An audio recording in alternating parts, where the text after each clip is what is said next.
Star Wars The Force Awakens is a movie that I typically equate with Adam Sandler's career. The only difference being that, Adam Sandler's career is better. Well, I am glad that a lot of people very excited for this movie liked it, especially after suffering through 3 total pieces of crap before, and it is refreshing to see an extremely anticipated movie actually live up to its lofty expectations. For most people. I unfortunately found this movie flawed in many ways, as I will be explaining in this in-depth video. So, without further ado, let's get into this movie with a bit of a silver lining. So the camera pans down, in Star Wars style, and we see a planet. And then a shadow starts moving across this planet, and then we find out it's a spaceship. Now this starts the movie off pretty good, I'd say.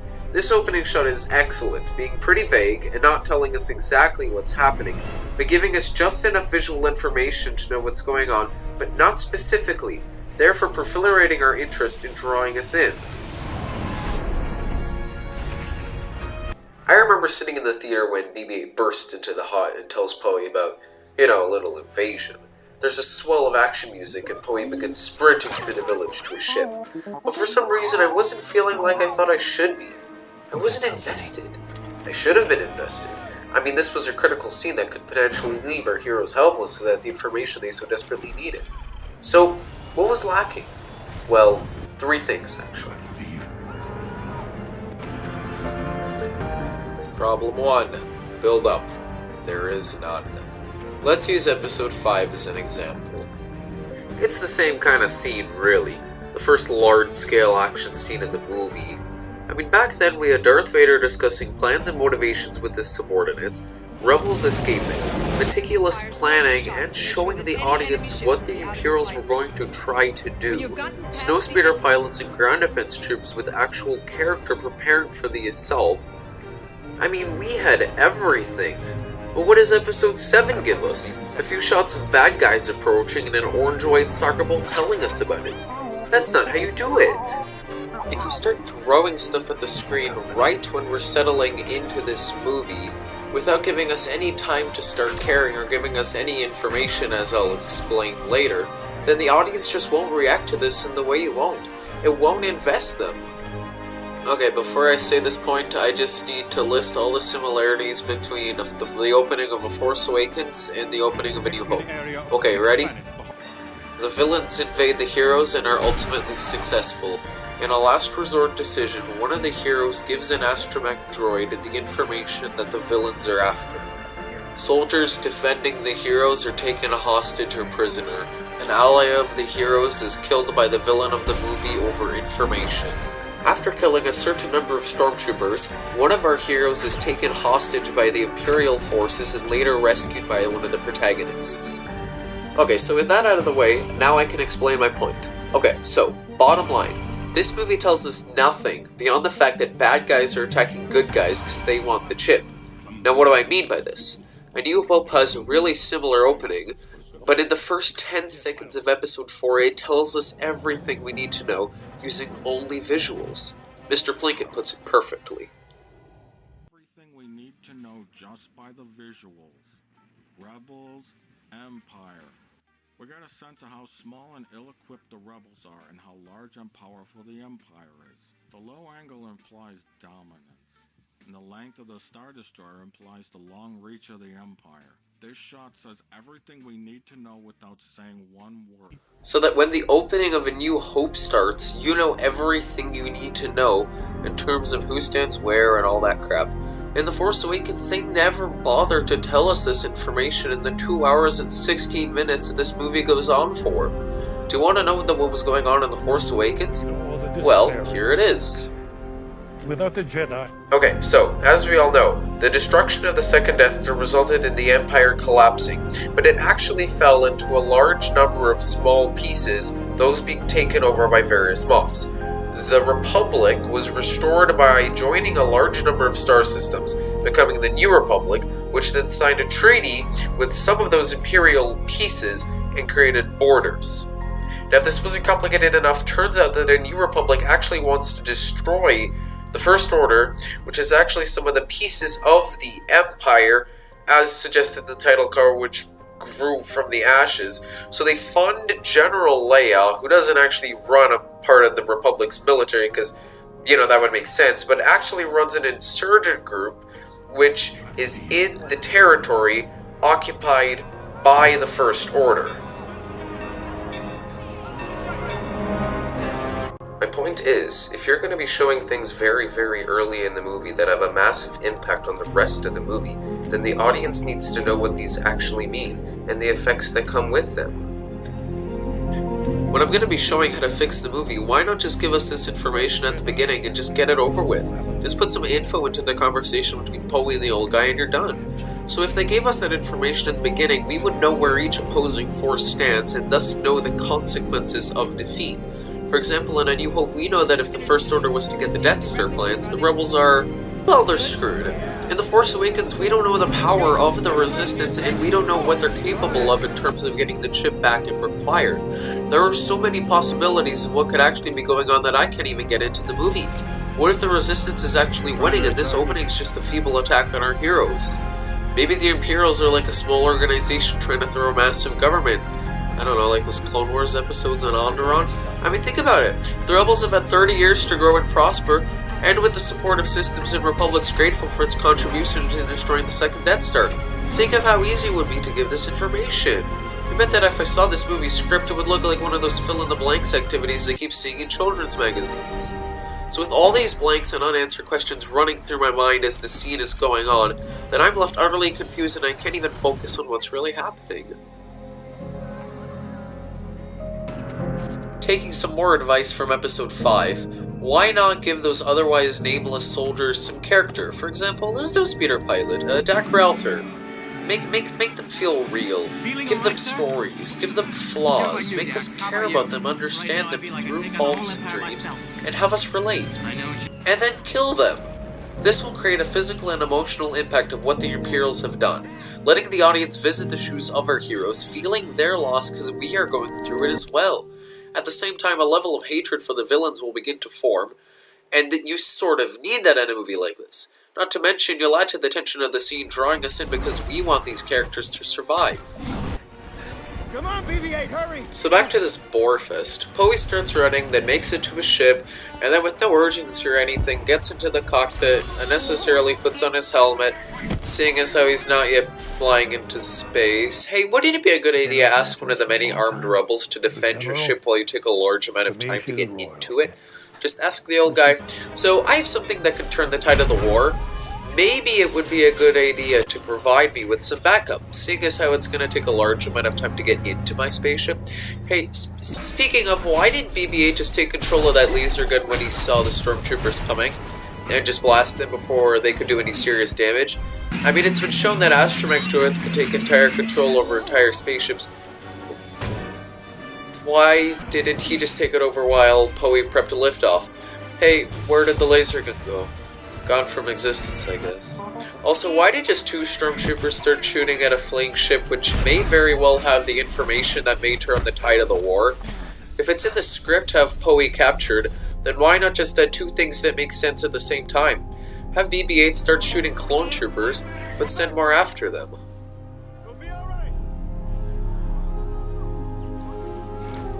So then he gives the chip to BB-8 and starts shooting clone troopers. Then we get the weirdest and most awkward point in the whole movie. Okay, so a Stormy falls down, then another guy with no urgency or anything runs over to what we can only assume to be a friend of his. The guy for some reason has a bleeding hand despite not being shot in that region, and how does a shot even in the hand result in the bottom half of your glove being removed and your palm being bloody? And I think he was trying to stroke his face like how they always do in death scenes. And the stormtrooper starts acting all weird, and no one notices it. Then Kylo Ren... Wait, what was Poe doing all this time? It's been like half a minute since he started firing. It seems weird that no one is returning fire because he has plenty of time to look up. I mean, what was he doing? So then Rilo Ken comes and starts a predictable conversation with the old guy about the chip, and then the conversation turns personal, so he chops up Lord Santeca. So then Poe, enraged, suddenly shoots at him, but the awesomeness of the moment is cut short by the fact that he's out in the very open when he fires.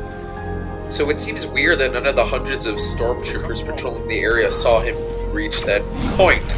And the next shot, the ridge that he was hiding behind is nowhere in sight, and yes, the camera is pointing in the correct direction, because when they bring him before Rilo, his back is facing the ship, and his ship is parked on a ledge where Poe's ship is not in sight at all. Also, why didn't Poe just fire while Kylo had his lightsaber in the air? I guess he didn't expect him to force catch the shot, but isn't that just a substitute for deflection with a saber?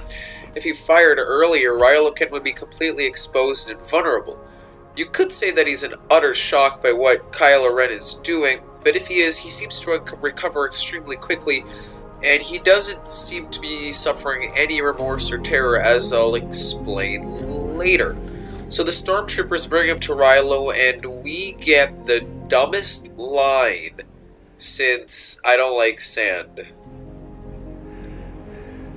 So who talks first? You talk first? I talk first? The old man gave it to you. It's just very hard to understand you with all the... Search him. Okay, so I will now carefully explain why this is Nothing, sir. the worst line in the whole movie. Okay, so clearly the writers have not heard of a little word called tone. Have you heard of it? This word practically decides whether a scene will be able to invest me. Okay, what we have here is a very dark scene filled with haunting imagery, including but not limited to planetary invasion, mass genocide, mutilation and dismemberment, and the creation of a temporary prison camp. And I unfortunately use the word temporary in the worst possible way. Now, whose idea was it to insert comedy here? Just look at this scene. Take a good hard look at the death and destruction and tell me that comedy has a place here. While I was sitting in the theater, the only thing that came to my head was, what should I be feeling? The tonal shifts were nothing so short of jarring and constantly pulled me out of the movie.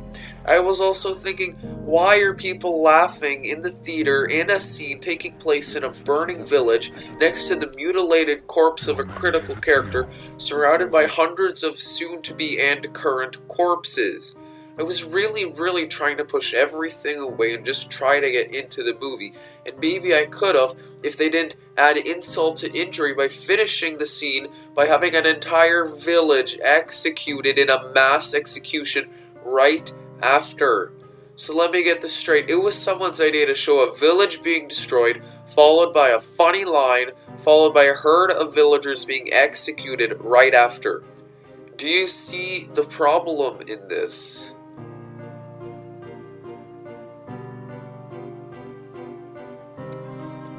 And it's also the tone that he says it in.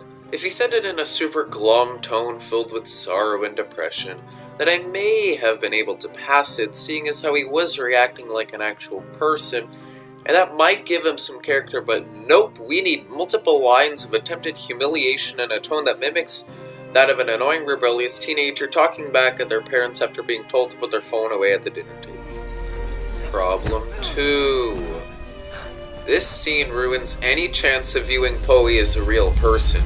If you want your character to feel real, then you need to react in the same way that the general audience will react. And I bet any money that no one in the audience would be willing to start cracking jokes at a man who has done absolutely despicable, horrible things to people that affected them personally. You possibly being the next one. It's like meeting Hitler and laughing at him. And it also poses some pretty weird questions about what's going on in his head. Okay, now he's feeling shock. Now anger. Now awe. Now terror. Okay, now he's probably really terrified. Nope, he's feeling rebellious.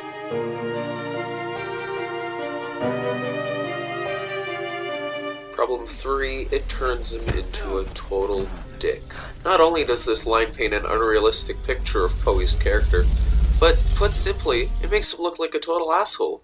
He shows absolutely no remorse for the many lives lost defending his escape, nor a critical ally who just turned the tide of the war in their favor, and who was a friend of General Leia, and who just got mowed down by Phrylocan in cold blood, and essentially on a public display with his own eyes.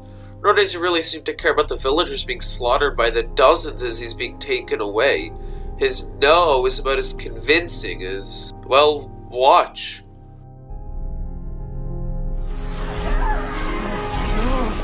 Yeah, that's really the tone and facial expression that I would have if I was witnessing a mass execution right before my eyes. The writers of this movie clearly didn't understand not to go too far with creating a badass, because you end up with something else. Also, now that I think about it, why didn't Poe just give the chip to BB-8 and run in the opposite direction? Isn't that a better idea than going up against 5 or 6 Imperial ships and potentially hundreds more if the finalizer were to send more out? Hey, wasn't the old guy told to hide? Why was he just standing out in the open? Just run halfway down those cliffs that BB-8 shouldn't have been able to navigate. Oh.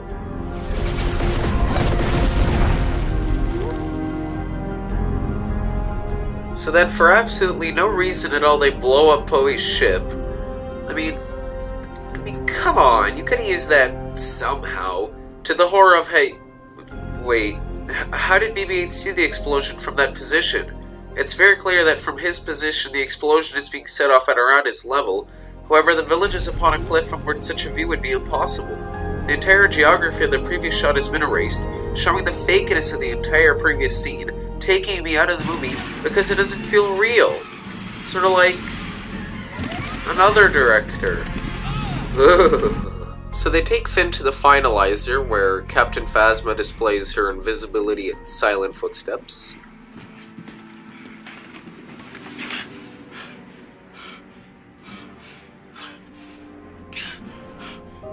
I mean, I honestly have no clue how that happened. I don't really care as well, other than the fact that it took me out of the movie because it isn't real. I mean, just listen to how she exits.